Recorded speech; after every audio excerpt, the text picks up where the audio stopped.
Hi అండి. Welcome to my channel. నేను మీ శివకృష్ణ. ఈరోజు థంబ్‌నెయిల్ చూడగానే మీకు అర్థమైపోయి ఉంటుందండి. కొత్తగా ప్రైవేట్, కార్పొరేట్ స్కూళ్ళలో టీచర్‌గా వర్క్ చేయాలి, హయ్యర్ క్లాసెస్‌కి టీచింగ్ చేయాలి అనే వాళ్ళకు ఈ వీడియో చాలా యూజ్ అవుతుందండి. డెఫినెట్‌గా స్కిప్ చేయకుండా చూడండి. అలా అయితే మీకు పాయింట్ టు పాయింట్ అనేది అర్థమవుతుంది. ఫస్ట్ మీరు డెమో ఇవ్వడానికి వెళ్ళినప్పుడు మీ డిగ్నిఫికేషన్ కానీ అన్నీ కూడా నీట్‌గా ఉండాలి. ఫస్ట్ మీ డ్రెస్సింగ్ సెన్స్, టీచర్‌కి ఒక డ్రెస్సింగ్ సెన్స్ అనేది ఉంటుంది.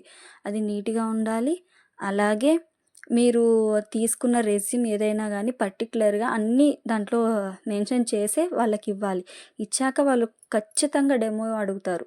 డెమో అడిగినప్పుడు మీరు ఎలా చెప్తున్నారు అనేది వాళ్ళు ఖచ్చితంగా అబ్జర్వ్ చేస్తారు. అలాగే మీ కాన్ఫిడెన్స్‌ని కూడా చెక్ చేస్తారు. అలాగే వాళ్ళు క్వెషన్స్ కూడా వేస్తారు. అప్పుడు మీరు ఎలా ఉండాలి అంటే వాళ్ళకి ఐ కాంటాక్ట్ ఎలా ఉండాలి అంటే ఫేస్ టు ఫేస్ చెప్పేలాగా ఉండాలి. వాళ్ళు అడిగే ప్రతి ప్రశ్నకు అంటే ప్రతి క్వెషన్‌కి కూడా మీరు ఆన్సర్ చేసేలా వాళ్ళకు ఉంటేనే అప్పుడు మిమ్మల్ని సెలెక్ట్ చేస్తారు. ఇంకా ముఖ్యంగా చాలామందికి తెలియదండి. చాలామందికి డెమో ఇచ్చేటప్పుడు కొన్ని సరిగ్గా పాటించరు. బ్లాక్ బోర్డ్ యూస్ చెయ్యరు. తర్వాత ఐ కాంటాక్ట్ అనేది సరిగా ఉండదు. తర్వాత ఫేస్ టు ఫేస్ మాట్లాడే తీరు బావుండదు. ఇలా కొన్ని మిస్టేక్స్ చేస్తారు. ఆ మిస్టేక్స్ వల్ల ఏంటి అంటే వాళ్ళు వాళ్ళలోని టాలెంట్‌ని వాళ్ళే తొక్కేసుకుంటున్నారు. అలా చేసుకోకుండా జాగ్రత్తగా అసలు టెన్షన్ లేకుండా ఫియర్‌లెస్‌గా ఉండి మాట్లాడుతూ ఫస్ట్ మనం మాట్లాడే తీరును వాళ్ళు అబ్జర్వ్ చేస్తారు. వీళ్ళు మాట్లాడే తీరు పిల్లలకి అర్థమవుతుందా లేదా? వీళ్ళ టీచింగ్ వాళ్ళకి పిల్లలకు అర్థమవుతుందా లేదా అని ఖచ్చితంగా అబ్జర్వ్ చేస్తారు.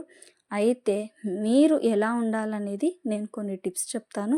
ఈ టిప్స్‌తోనే మీరు ప్రైవేట్ స్కూళ్ళలో గానీ, కార్పొరేట్ స్కూళ్ళలో గానీ టీచింగ్ చేయడానికి వెళ్ళండి. డెఫినెట్‌గా మీకు జాబ్ వస్తుంది. మంచి శాలరీతో జాబ్ కొడతారు. ఫస్ట్ మీ మీరు హెడ్ హెడ్ హెడ్ మేడమ్స్ వాళ్ళకి ఎలా ఇంట్రడక్షన్ అవుతున్నారు అనేది ఫస్ట్ మెయిన్ పాయింట్.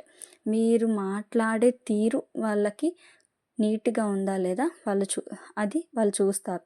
తర్వాత మీరు డెమో ఇవ్వడానికి వెళ్ళినప్పుడు చాలామంది ఉంటారు. పిల్లలు ఉంటారు, ఇంకా టీచర్స్ ఉంటారు, హయ్యర్ క్లాసెస్ చెప్పే టీచర్స్ ఉంటారు.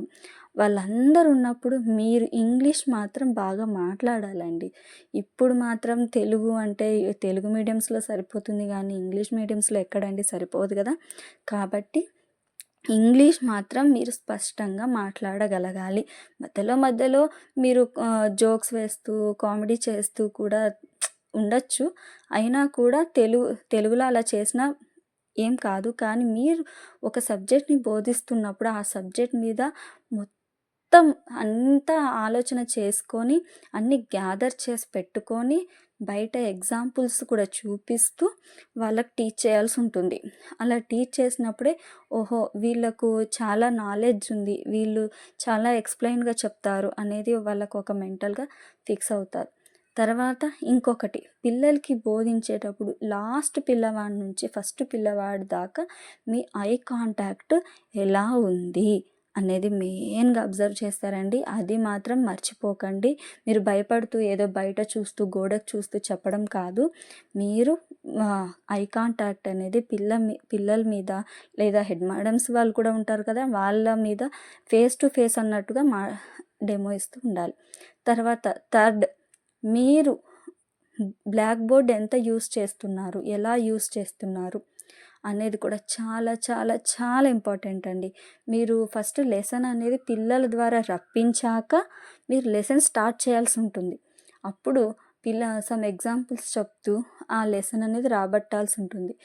పిల్లల నోటి నుంచి వచ్చాక ఆ లెసన్‌ని అప్పుడు మీరు సబ్జెక్ట్‌లోకి వెళ్ళాల్సి ఉంటుంది. అలా మీరు ప్రిపేర్ అవ్వాలి సబ్జెక్ట్‌ని. ఇంకొక విషయం చెప్పాలనుకుంటున్నా. ఇక్కడ నేను మ్యాథ్స్ టీచర్‌నండి.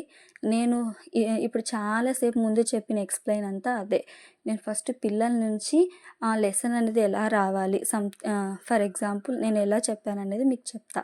ఇప్పుడు బయట ఏమేమున్నాయి, ఏమేం షేప్స్ కనిపిస్తున్నాయి, వాటిని ఏమంటారు, రౌండ్‌గా ఉంటే ఏమంటారు, అలా అలా కొన్ని షేప్స్ అనేవి పిల్లల ద్వారా నేను రప్పించుకొని, తర్వాత ఆ లెసన్ పేరు చెప్పి, ఆ షేప్స్ ఏంటి, దాని పొజిషన్ ఏంటి, వాటికి ఎన్ని సైడ్స్, ఎన్ని కార్నర్స్ ఉంటాయి, ఇవి ఎక్కడెక్కడ మీకు కనిపిస్తాయి అనేది వాళ్ళకి మైండ్‌కి కరెక్ట్‌గా సెట్ అయ్యేలాగా ఇక మర్చిపోకూడదు అన్నట్టు మనం టీచ్ చేయాల్సి ఉంటుంది.